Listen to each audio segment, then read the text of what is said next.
Alright, kamusta? Welcome to another episode of Self Talk, of course, with Ken Sumera. This is episode number 18.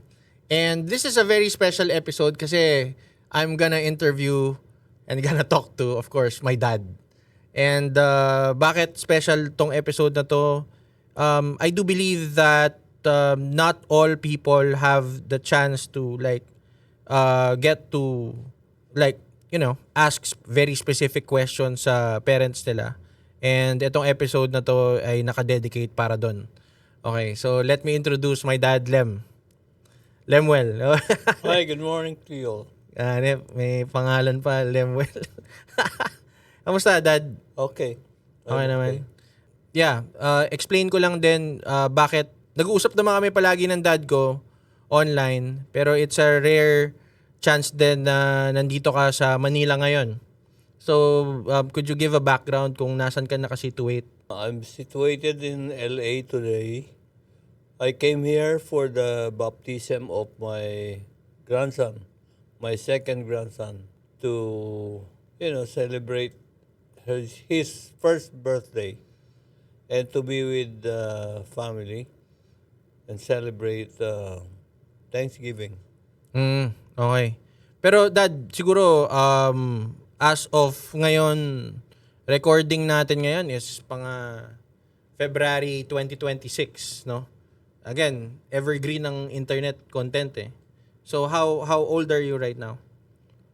Right now, I'm 73 years old. Okay, 73. And right now I think 42. 42 yata. Hindi ko alam kung 42, 43. Tingin ko 42. Tingin ko Anong year 42. ka mo? 83? 42. 42. Oh, yan. Wag po 42. 43, tama. Yata. Oo, yata. So, sige, tara, simulan na natin to. So, Dad, siguro, this episode isn't about like me. It's more about what not just me could learn from you, but what could other people learn from you and what could other people learn from our dynamics. Kasi I think yung dynamic natin as father and son is medyo different than from other people. I mean, I do believe each relationship is different. Pero on my end as a coach, I want to go deeper with the patterns. So let's start with you. Let's start with your dad. Okay. So, could you tell us like kasi ako hindi ko naabutan si Lolo eh. Oh. We get to work with patterns eh. I mean, there has been conversations and podcasts and discussions before about parenting. I mean, parenting isn't wala namang guidelines nung mga dati for parenting. Walang YouTube, walang everything. So you had to figure things out on your own. And the most ang pinakamalaking pwede natin ma-figure outan ng mga patterns is of course yung immediate natin, which is our parents. So, could you tell us like what's Lolo like? Basically, he's a military man. Okay. Lumaki siya through discipline. Tapos, ang ambisyon niya ay maging sundalo. Talagang early years, talagang gusto ko maging sundalo. Oo, ROTC. Okay. Tapos ng ROTC, pumunta siya ng Manila na nagpumasok siya ng army. Okay. Hindi na niya tinapos yung college niya. Army talaga. Kasi yung nga, natawag na siya sa service. Mhm. Tapos mostly, nasa service siya. So hindi ko siya masyadong, konti lang yung namin, reaction. Ang pinaka naalala ko sa kanya was pag umuwi siya, yun, nag-aayos siya ng radyo, nagkikibanding sa amin, pero mostly, disiplinado talaga kami noon. So, when you talk about discipline, I mean, We were pinapalo. Pinapalo kami, oh. Okay. Ang rule of discipline niya is that dahil 8 kami, ako yung panganay, I'm supposed to be responsible for all of them. Pag nagkamali sila, sa akin ang bagsak. Okay. So, yun yung accountability lahat. Nasa iyo lahat ng accountability. yeah. And how young were you when like talagang enforced to? Lahat ng to? Na talagang ramdam mo, talagang nasa iyo na yung weight? Talagang I was growing up like that na Na mga kailan ka kailan mo na-realize yun? In-instill sa amin yung discipline na yun from the very start. Habang dumadami Talagang growing kami, up ka? Oo. Talagang mahigpit siya eh. Stricto siya. Pag hindi ka nag-aral, papaluin ka. Pag hindi ka Ganon yung disiplina nung araw. Hindi katulad nitong bago. Medyo konti lang yung tapos kinakausap ka lang. Ganon. Iba. Ibang klase, oo. Mas lalo na ngayon, yung generation nila Audrey. Kwento-kwento lang eh. Okay. Wala nang palo. Okay. So I think I still value that, yung discipline through, minor punishment. I believe na dapat at a certain age, kunwari, you're growing up age, so 1 to 10, dapat meron talagang discipline doon. Okay. After 10, wala na eh. Okay. Made up na yung mind ng bata. Hindi mo na siya, pag pinalo mo, nagre-rebelde na yon. Dapat na yon, ginaguide mo na yon hanggang sa paglaki. Okay. Ganun ang belief ko ng kaya ganun yung ginawa ko. Okay. Yung kay Lola naman, I mean, sige, we got the side of Lolo na ganun yung parenting niya. How about on Lola's side? Lola naman. Si Mama naman, lang yun. Tahimik lang, mapagbigay yun. Si Mama is more on nasa intellectual type siya. Hindi siya masyadong on sa discipline, pero yung pagmamahal niya, mararamdaman mo talaga. Okay. Na yung mahal na mahal niya ang kanyang mga anak, nagsakripisyo siya para yung makapag-aral sila, halos lahat ginawa niya eh. Kasi most of the time, wala si Daddy. Okay. Nasa destino. So, kaya nasa kanya yung responsibility to discipline. Ang kukulit namin. Okay. Ang kukulit namin. Lalo na ako, ang kulit ko nun. Madalas kong mapaiyak si Mama. Okay. Nagmana ba ako sa'yo doon, sa kulit na yun? Hindi, yeah, in a way. Pero, alam mo, growing up yun eh. Okay. Hindi mo yung, kaya since ako yung panganay, tapos ako yung panganay na apo, si Lola may lahing incheck. Parang ako ba yun? Panganay na panganay? Oh. Okay. Oo, parang ikaw. Pero hindi incheck yung lola mo eh. Yung lola ko talagang kinidnap ako. Doon ako pinag-aaral. Kinidnap ka. Ganon, ang Chinese matriarchy is, talagang sila yung nagro-rule sa lahat ng decision making. Sinong sa Chinese side? Si Lolo o si Lola? Si Lola. Kay Lola, Rimando side? Yung mother ni Daddy. Lola mo. Di ako. Okay. Pure Chinese? Half.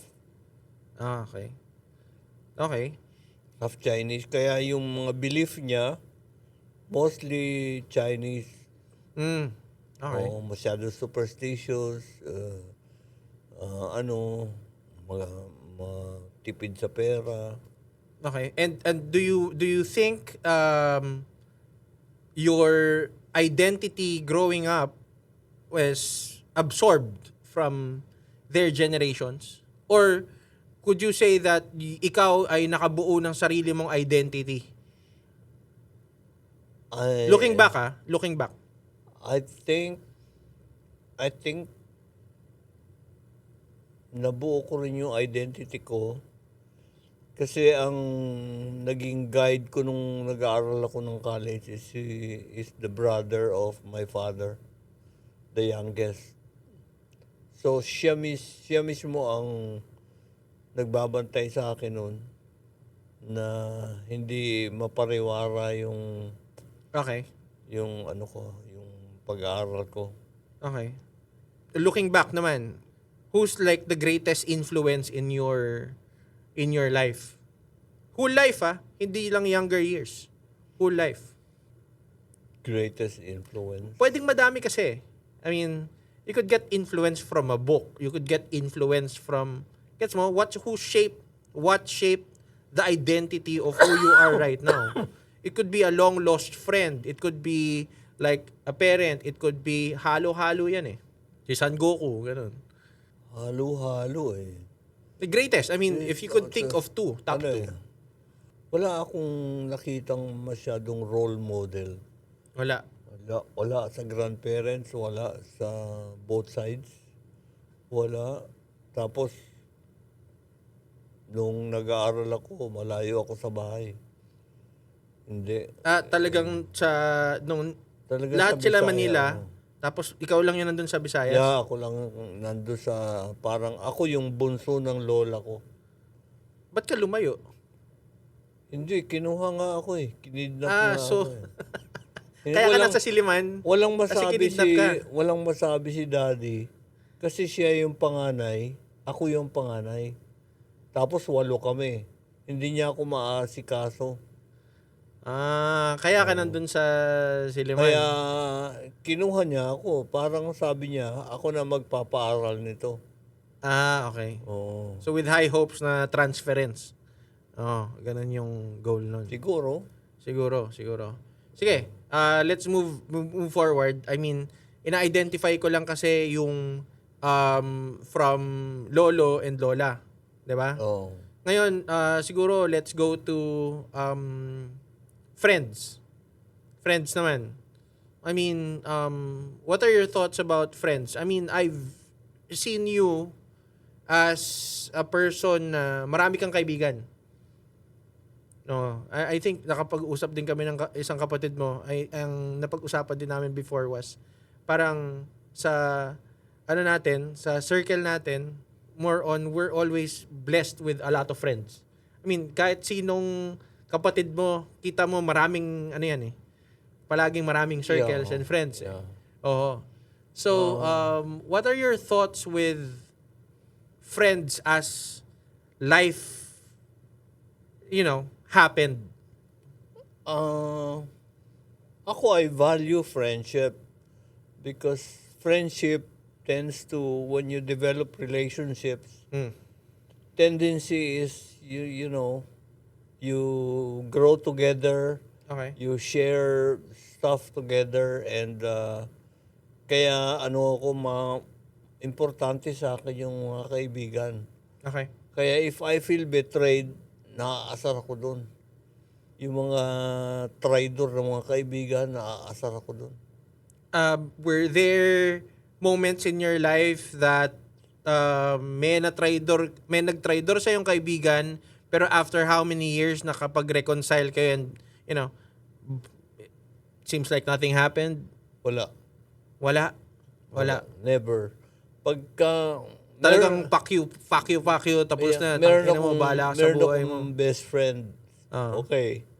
Nung nag-umpisa ako magtrabaho, di pagsweldo, inuman. Yeah. Tapos, di wala sa akin yun. Kasi barkada eh. Tapos, nung siya nagkatrabaho, hindi ko na nakikita yung tao. Okay. Nawala siya. Okay. At saka iba siya. Pagka nalalasing siya, warprick siya. Mama, oy. Ayoko yung taong ganun. Okay. Pati yung brother ko, inaway niya. Okay. Oh, so ayun. What happened? I mean, what's the confrontation? I mean, and friendship over? FO na Wala lang? lang. Wala lang? Ano eh. Wala lang? Hindi na kayo usap? Ganun? Tapos na? Sa akin tapos na 'yon. So, hindi na kayo Kitang nag-usap? kausapin. Talagang cut lang talaga? Ayaw na kitang kausapin. Hindi ka worth ng time ko. Okay. So, Ganon ang attitude ko sa kaibigan. Pagka pwede akong mamatay na kasama ka. yeah. Pero pagka May mga moments na gano'n, ride or die. ayaw na yeah. kita, bahala ka sa buhay mo. Okay. 'Di ba? Kaya mo mag-cut and then just move on kasi marami ka namang ibang friends Yeah. that would support. I think I Kaya get kaya that. kong palitan nyo ng mas pa. Kaya marami akong kaibigan na loyal na kaibigan. Do you, I mean, how can you say a friend is loyal? I mean, should there be a test or, I mean, Yeah, you just parang- feel that they're loyal to you? Parang they're there hanggang. Again, ito nga yung usapan natin eh. I mean, going through life, when dumating ka na lalo sa mga age ng mid-20s to 30s to 40s, your good friends, that ride or die friends, will have their own paths. Lives, yeah. Lives na. Yeah, lives. You're still friends, but you know, the things Yeah. go... Iba yung ano na eh. iba yung acquaintance, iba yung friends, iba yung close friends. Okay. Oh, so yung close friends remain with you through thick and thin. Even without nawawala communication yun. or... Oo, ano. hindi nawawala yun. Kahit na magkalayo kayo, pag nag-meet kayo, alam nyo, mahal yung isa't isa. Dahil magkaibigan kayo. Okay. Hindi yung, kilala ko yan. Tama na yon. Hindi ganun ang tamang definition of friendship. So at least with what you're saying, differentiated, at least clear sa iyo personally kung ano yung kilala ko lang 'yan, Oo, acquaintance, sa kaibigan ko 'yan, sa close friend ko 'yan. Tama? Oo, Okay. oo. Were there very specific friends that you could say that very notable all through your life? Yung iba kaklase ko. Up to now, you're still good friends Yeah, with yung iba kaklase ko, yung iba brad ko sa fraternity, Mhm. yung iba kaibigan. Okay. Kaibigan lang. Nabanggit mo yung sa fraternity eh. I mean, not all people are in fraternity. Could Oo. you, and I do know that you've been very active sa mga fraternities na you're part with. Yeah. How different is it with a normal friendship? Iba ang fraternity kasi pagsali mo, merong degree of difficulty Okay. yung pagpasok mo. Okay, gets. Yeah. Pagka dumaan ka sa degree of difficulty, parang kayo lahat common na dumaan sa degree na yon, parang hindi, ang band nyo malakas ang band nyo. Pero hindi lahat ng mga brad mo, kaibigan mo.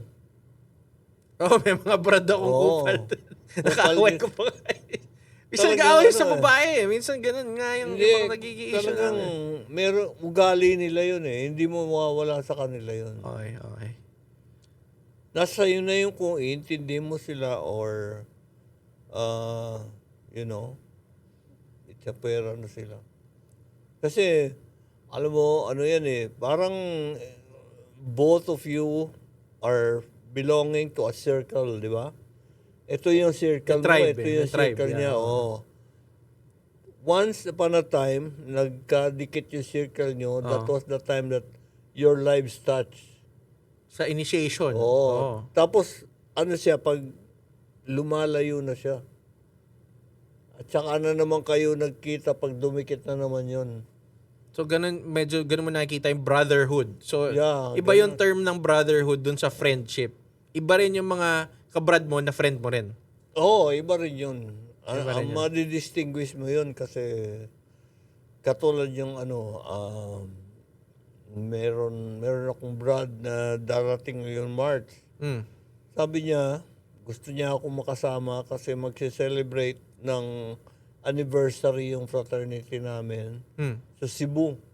So sabi ko, Brad, baka busy ako nun. Sabi niya, sagot ko yung pamasahe mo, Sige na, sagot. sagot ko Magic yung word hotel yan, eh. mo. Libre ko yan, Brad. Libre ko yan. Sumama ka lang. Ibang klase yung ganun. Ibang klase nga yan. Naranasan mo rin yun kay Tito Angelo. Yeah, talagang kahit hindi naman kami yung Brad, nararamdaman namin yung support niya because of your friendship and brotherhood. Yeah, extended family kayo. Ganun Kay talaga. Tito Angelo. Wow, nice. Well, yun yung importance of like getting to build meaningful friendships, no? Yeah. Okay. Sige, shift tayo. So, we talked about patterns from parents.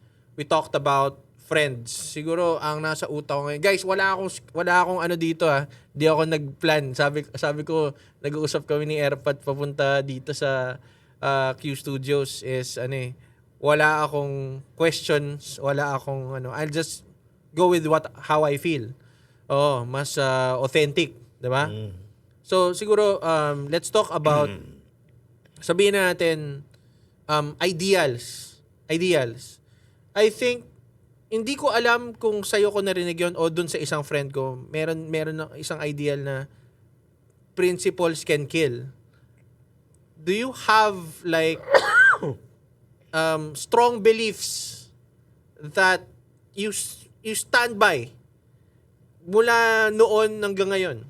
Kasi I mean, of course, yung formative years ko, I was learning from you. Yung value set mo, yung mga don't do unto others, yung mga sticks and bones can, words can never hurt you. These are still things that I still remember and still acknowledge as a truth. Alam ko, most ng na-formulate na beliefs ko, tinuturo ni Papa nun. Okay. Yung palagi niya sinasabi, ikaw ang panganay, ikaw ang responsible sa mga kapatid mo. Ikaw mag-aalaga sa kanila through thick and thin pag nawala kami. Okay. Kaya, laki ng burden na yun Parang inako ko rin yung burden na yun kasi ang bigat parang pinasa So even up till now, your age, 70 plus, this is still a core value that you still hold on to. Yeah, kaya yung mga kapatid ko, grabe ang respect, di ba? Yeah, kita ko nga. Yung pagiging kuya mo is kuya talaga. I mean, when you say, ito yun. Nung bata kami, my word is law. Ikaw? Kasi pag nagkamali sila, ako yung sumasalo. Kaya takot din sila sa akin dahil siyempre kung ako mag-suffer, magsasuffer din sila. Paano suffer din sila? What do you mean suffer din sila? Yeah, pero hindi ko naman ini-enforce masyado yun. Hanggang sa yung time na lumaban ako kay Daddy. There were times like that. Oo, mali naman yung prinsipyo niya Anong mali? Anong mali doon sa prinsipyo niya? Hindi ko kasalanan, ako nagsasuffer. So technically, ikaw yung pinapalo. Oo, technically. Hindi lang technically, literally.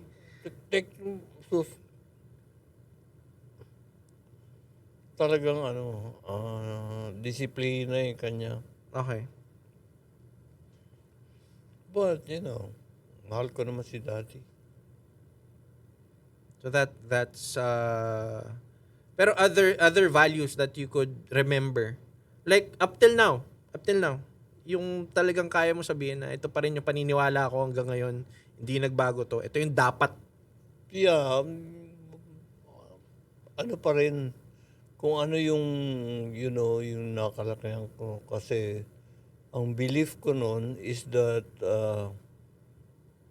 you can teach a child after a certain age. Okay. Pwede mo siyang kausapin hanggang ma-mold mo. Pero, hindi mo hindi mo magagamit yung dahas para gawin niya yun eh.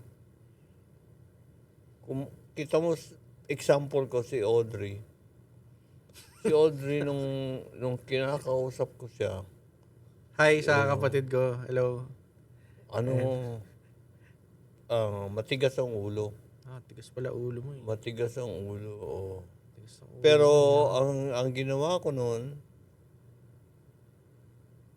kinuha ko yung kamay niya, parang isinampal ko sa sarili ko. Sabi ko, ganito ang ginagawa mo sa amin, na parents mo. Hmm. So mula noon, nagbago siya. Kasi ayaw niyang masaktan yung parents niya. Ayaw niyang siya yung makakasakit. Hmm. Kaya nagbago siya. Hindi na siya naging masyadong matigas ang ulo. Ako kasi I think ako yung pinakamabait sa amin tatlo, di ba? Oo, ikaw yung Pakabait ko, sobrang bait ko. I Oo. think. Pero siguro on my end, I mean, you as a father to me and my two sisters, were there ano yung mga biggest siguro challenge mo? Lalo na siguro sa akin growing up. Yeah. Yeah. Biggest challenge mo sa akin growing up. Wala namang patungkol kay Audrey. I mean, since Yeah, tayo naman magkausap eh. Ikaw, alam mo yung direction mo eh. Ganun ba? Sinusunod mo yung direction mo. Hindi ka namin kayang alisin sa yung focus mo. Okay. Naka-focus ka eh. Hindi namin maintindihan yung kung paano yung focus na yon. Eh, mama mo, kontra sa'yo, palagi sinasabi, ay Kisnel, magtrabaho ka. Yeah. Pumunta ka sa opisina, mag-apply ka, magtrabaho ka. Hindi niya nakikita yung dinidevelop mong potential na Ano po din? mahirap tanggapin yun eh, yung gano'n eh, na kontra sa paniniwala mo. I think yeah, yun yung madami akong kinounter na rules eh. Oo. Hindi ako sumunod sa rules eh. Matatawag nyo ba akong black sheep? Hindi naman eh. Compared sa buong angkan? Hindi eh. Nag-iba ka lang ng direksyon eh. Hindi naman kapilyuhan yung ginagawa mo eh. Hindi naman. Oo. Siguro ito, when I made the decision not to finish, kasi I don't believe in education eh. Parang hindi na ako naniwala dun sa system nung dumating yung panahon na yun eh. And lola and of course family would of course value diploma. 'Di ba? Graduate. I mean, what do you have any insights? Ano yung mga thoughts mo nung panahon na yun? Kasi challenge yun. I mean, ako talagang hindi talaga ako pumapasok nun eh. Naging iba yung path ko nun eh. Wala, hindi. Kontra kami ng paniniwala ng mama mo eh. So hindi ko na matandaan yung moments na yan eh. So talagang okay. So sa'yo parang decision niya yan. Bahala ka dyan. Yeah, para sa akin, nagdesisyon ka na eh. Hindi ko na mababago yung desisyon mo. Kasi, natatandaan mo ba nung binagsak mo isang subject? High school ba? O college? College. College, ang daming beses ako hindi ako pumapasok eh. Counter-Strike ang ginagawa ko eh. Hindi ba, Di ba pinalayas kita? Oh, lumayas nga ako. Oo, kaya nga eh. Oh. Ibang klaseng palayas yun. Binigyan pa ng pera eh. Oh, 500. Umalis ako ng bahay. Meron akong 500. Tapos Oh. nagpunta ka sa lola mo. Oh, tagal din ako Tapos doon. nakiusap yung mama mo na pabalikin ka. Matagal din bago ako bumalik. Yun na nga, pero nakiusap yung mama mo. I think yun yung isa sa mga moments that na-strengthen yung bond natin as father and son eh. Para sa akin monumental yung moment na yun eh. Doon na naging, ang tingin ko na doon hindi na father and son eh. Para tayong naging mas connected as good friends moving forward in life eh.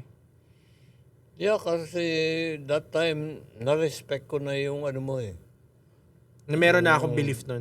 Belief mo. Kasi tama yung belief ko na pag lumagpas ka na ng 10, I cannot teach you anymore. If you do not want to learn, it's really up to you. Di ba? Kahit na parusahan kita, walang papasok eh. I think wala nga. Wala.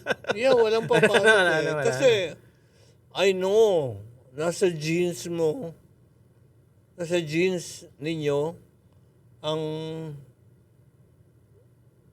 genius. Hanip. Genius. Salamat. I think, ang laking factor nung strong belief na meron ako ngayon, na culminate because kay Lolo. Yeah. Tsaka sa'yo, very, Scrabble, yung mga games na lalaro ko, chess. Oh, yun, maganda yun. So at a young age, ang naging focus ko was to read the dictionary. Kaso I feel nung dumating na ako sa medyo semi-adult life, nag-shift yung, hindi na ako nagbabasa. Nag-iba yung learning styles ko eh. Naging ako sa mga tao. Napabarkada ka kasi. I think yun eh. Nung napabarkada ako, nag-iba na. Sobrang nag-iba yung yung belief set ko and yung trajectory ng Hindi ka life na ko. makontrol ng mama mo nun. Kasi yun na nga, pag napabarkada ka, I don't know kung saan ka nagbago dun. Di ko rin... Somewhere along the way, nagbago ka. I think nung napunta na ako sa sales, sa multi-level marketing, na nabigyan ako ng dumami yung tao ko. And nagkaroon ako ng mga training na attendan that probably shifted the way I get to approach life differently. Kumbaga, na-realize ko doon na you're responsible for your own life. I mean, walang ibang That must have been good for you. walang ibang to support sa'yo dyan eh. I mean, your parents, your friends are there. Pero moving forward, ikaw yun eh. You're accountable sa decisions mo eh, what you do eh. And napunta na lang ako dun sa NLP. I think I've met really good friends and mentors along the way that led me to who I am now and what I'm doing right now. Oo. Pero sige Dad, ang gusto ko kasing patunguhan nito is to work with the circle of life eh. I mean, in terms of belief, I think we have very, very different beliefs with a lot of things. Minsan, nag-uusap kami ni Erpat dahil very different yung beliefs namin. We tend to discuss, argue. Pero siguro, what are your thoughts with... Sige, isa-isa lang natin So, we talked about friends. We talked about parents. We talk about siguro ngayon family. If you were to give kung may mga nakikinig, syempre mga magtatay nakikinig, may mga young parents na nakikinig, based on your life experience, do you have any advice for a father who probably is starting with their first kid?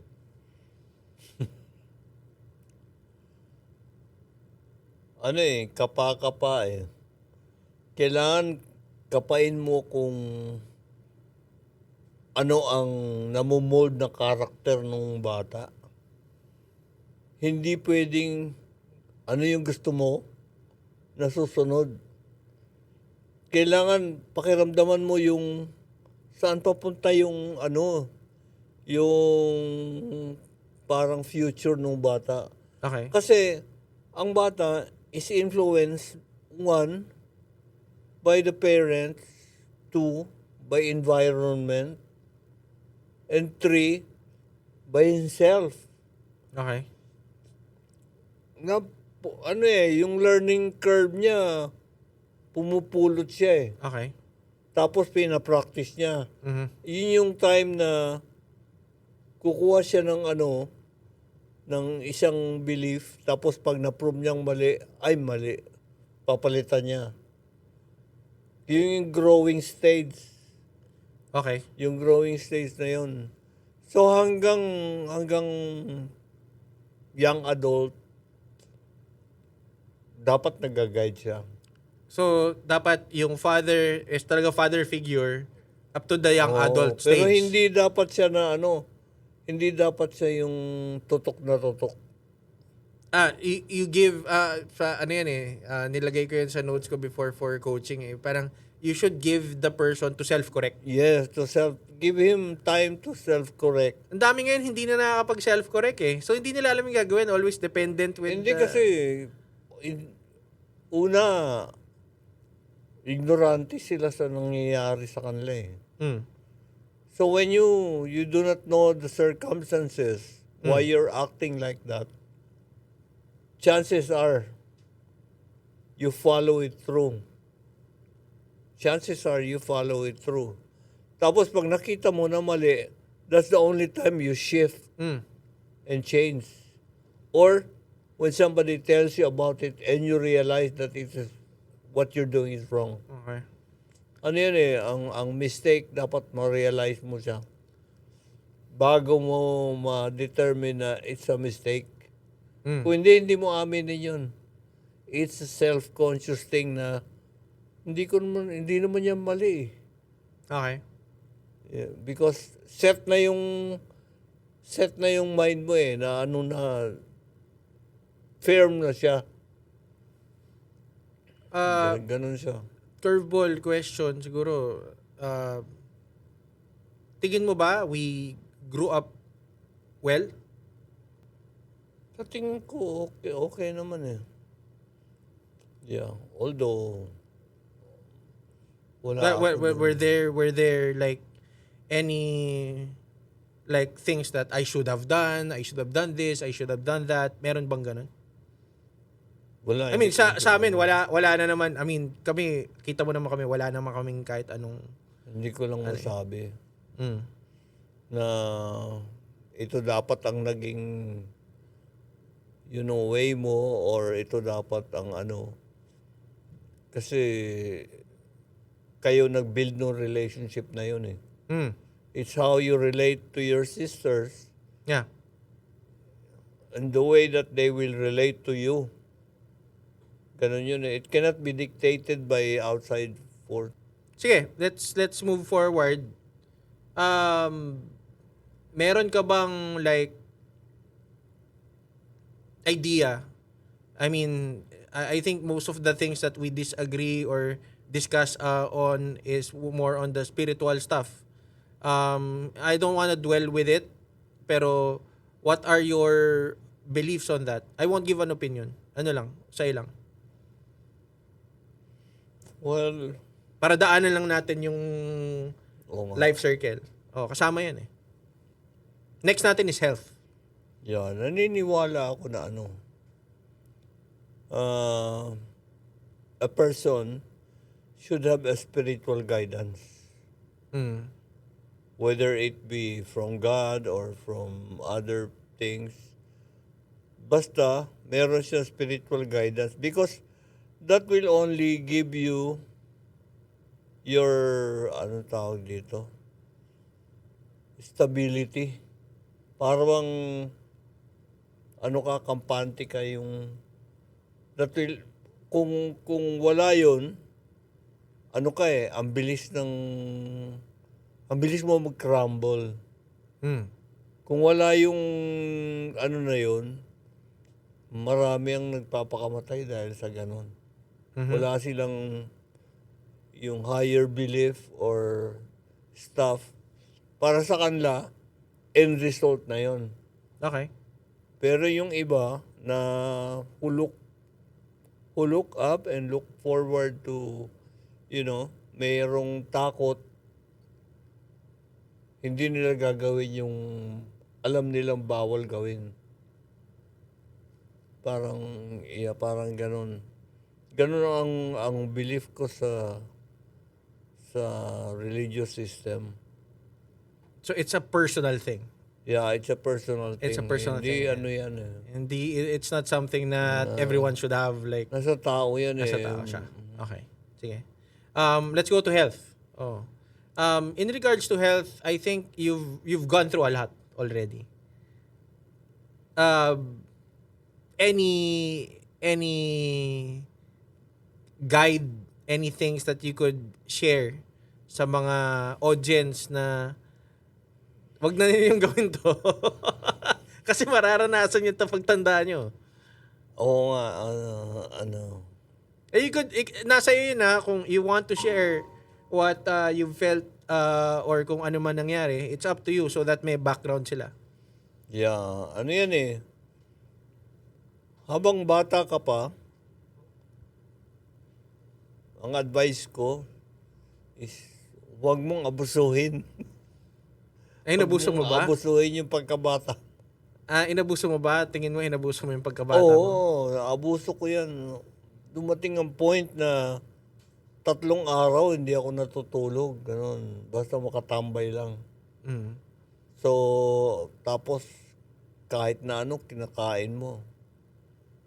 So ngayon regulated na yung kinakain mo? Oo, ngayon regulated na kasi dumating na yung point na nagsasuffer ka na. Meron ka ng limitation sa diets mo, tsaka kung minsan sa movements mo Okay. na lilimit siya. So, malaking bagay yung alam mo yung mga pagkain. Okay. Kasi technically, is it your third life right now? Second life? Third. Third, no? Parang ganun. Hindi ko masabi. Oo. Yung una kasi, na-stroke ako. Tapos, Mahabang therapy yun. Mahabang therapy yun. naka-recover. Hindi naman. 1 month yung therapy doon. Oh, yun. 1 month pero continuous. Tapos, lately, na triple bypass ako. Mm. So, maybe, Parang third life. maganda yung blessing. Para kang si Mario. Kasi 3 lives, diba? Sabi niya, pag lumagpas ka na ng 70, bonus na yon. Parang sinabi mo sa akin yan nung 50 eh. Bonus? Bonus na to eh. Anak, 50 na ako So, sinabi mo rin yun na ng to. 60. Kasi Bonus na to, anak. nung panahon na yon, ang sabi ko Kung bahala sa mga kapatid mo Yeah. Bonus na to. ang sabi ko sa sarili ko noon, hanggang 60 lang ako. Oh, yun nga. Alam ko yun. Yeah. Kasi ang tatay Firm ka nga doon eh, sa ang statement tatay na yun. ko namatay at age 53. Okay. So sabi ko, hanggang 60 lang ako. Nung dumating ako ng 60, sabi ko, baka hanggang 70. Baka nga. Baka hanggang 70. May estimate ka ba? Kasi napansin ko, pagka lumagpas ka ng 60, Oh. yun yung time na inaatake yung mga tao, mamatay yung mga tao. Hindi ka na makakarating na 70. May nakarating ka ng 70, bonus na yun. Okay. Lalo na pag lumagpas ka pa, sobra na sa bonus yun. Jackpot na yun. How different is 70 from like 60 or 50? Hindi ko alam. Hindi mo na differentiate? Ito Is yung, it the ito same? yung principle dyan eh. Do not think about aging Oh. and you will not age. Pag inisip mo na 50 ka lang, Mm. kahit 70 ka, yung katawan mo 50 pa rin. Pero isn't it thinking about age still? Kung iniisip mong 50 ka? Yeah, Or you could think of a younger age and then your mind believes it. sobra na yun. Okay. Hindi mo na pwedeng isiping 30 ka kasi Okay. hindi magagawa ng katawan mo yun eh. Okay. Yun lang kaya gawin ng katawan mo, like run, jump, yung mga ganun. Okay. Pag Okay. nagagawa mo yun, you can act the age. Pero pag hindi mo na magawa yun, wala na, old ka na. Ito, would you, sige, we talked about health, we talked about, pero malapit ko na i-end yung episode eh. Pero siguro Dad, I want you to, like, if you had a message para sa mga kapatid ko, I mean, you could tell them sa camera. Ayan. Yeah. Well, pinaka-message ko na sa kanila is, live well. Enjoy your life while it is still there. Mm. Because you're lucky that up to now, you're still surviving. Wala pang nakukuha sa amin eh. Lahat, yung buhay na buhay pa. Mm. So, live well and enjoy the life that God has given you. No, para sa kanilang dalawa na 'yon. Sinong May dalawa? specific ka bang message? Sino? Alam mo ba kung bakit ko tinake advantage na magkaroon ng ganitong conversation? Hindi. Tingin mo? Parang Chi. Hindi. Yung ganitong usapan, this won't happen we could talk anytime. Usap Yeah. tayo. Talk in front of the cameras. Hindi. Yeah, alam mo, maganda to eh. Kasi, Kaya tinatanong ko sa'yo, do you have a message?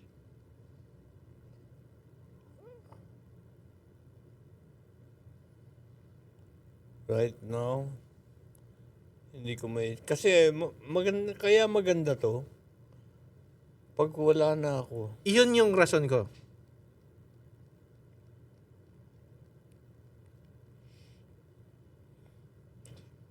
Ano message ko? Just live well. Live well. Do not offend anybody. Hindi ko kung sa akin yung message niya, hindi ko mapapangako yun. Feeling ko marami ako ino-offend eh. Well, pero live well na masasabi mo na yung buhay mo may meaning. Nagkaroon ng meaning. Okay. Kasi yung iba, pag panahon nila, wala nang meaning yung buhay nila. Okay. Sa akin, may message ka ba sa akin? Yeah, keep up what you're doing. You're actually doing great because you're helping people improve in their pananaw nila sa buhay. Mm. Being a coach is no joke. It's really tough because you can help change the negative things that the person is experiencing. Yeah, swerte sila sa'yo. Salamat. Salamat.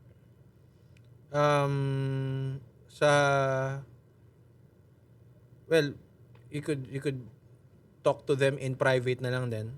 Pero siguro Dad, before we end this conversation, ano yung mga general, siguro what's your message to everyone who's listening right now?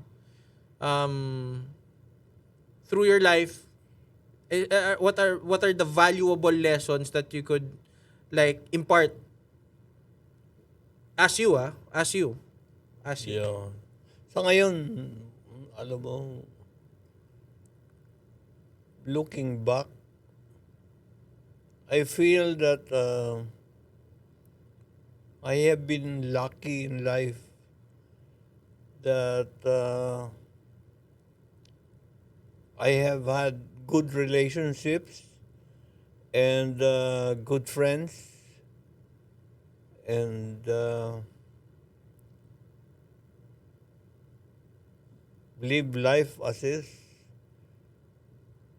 If possible, if you can help people to improve, that's the best thing. Okay. Yeah. So, sige. Mukhang humaba na rin kami sa episode na to. Oo nga eh. Salamat, Dad, for gracing me with your presence. And alam ko, bira ka lang dito sa Pilipinas. But I appreciate you. Thank you so much, Dad, for the guidance. On my end, Dad, siguro what I could say, maliban sa pagiging thankful, most of the things that I've learned from you, I still maintain it to this day. Yung values ko that made me who I am, I think I learned from your guidance din eh.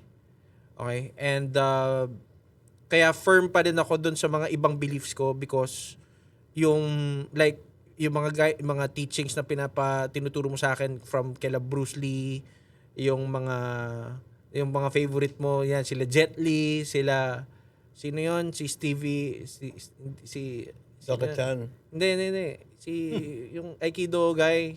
Si Stephen Seagal. Oh, yun. Growing up, doon ako lumaki. Doon ako lumaki watching people having like strong mindsets, beliefs. Maintained ko pa din siya ngayon. I believe right now I'm a good leader. A lot of people look up to me right now. And most of the things that I still use are what I've seen from you and Mom. Because I think the both of you have displayed really good leadership. Not just with your friends, but with your work. Nakita ko yon when people talk to you or talk to Mom, magkaiba kayo ng leadership style eh. Pero I got to see early on that